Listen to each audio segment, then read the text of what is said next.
ہم خبر سب سے پہلے شامل کریں گے۔ وزیر اعظم کا پیٹرولیم مصنوعات کی قیمتیں برقرار رکھنے کا اعلان۔ وزیر اعظم نے کہا کہ اس ہفتے بھی وفاقی حکومت یہ بوجھ اٹھائے گی۔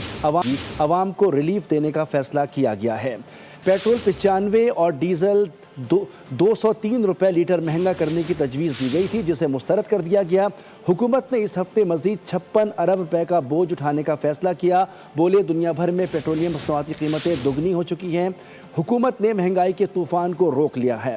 کفایت شعاری ہماری مشترکہ ذمہ داری بن گئی ہے۔ ان کا کہنا تھا کہ خطے میں قیام امن کے لیے سفارتی محاذ پر دن رات متحرک ہیں، کوشاں ہیں کہ خطہ اور دوست ممالک تباہ کن جنگ اور اس کے اثرات سے نجات پائیں۔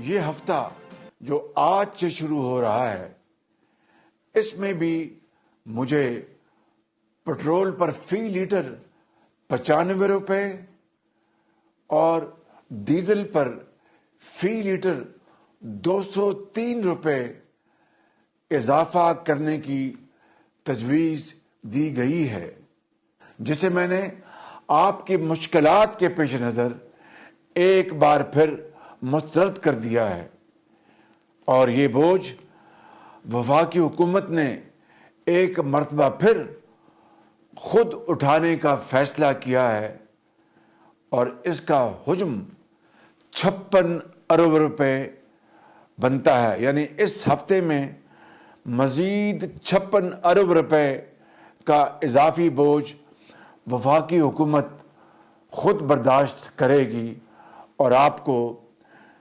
یہ بوجھ نہیں اٹھانا پڑے گا۔ سبسکرائب کریں اور بیل دبائیں تاکہ کوئی خبر رہ نہ جائے۔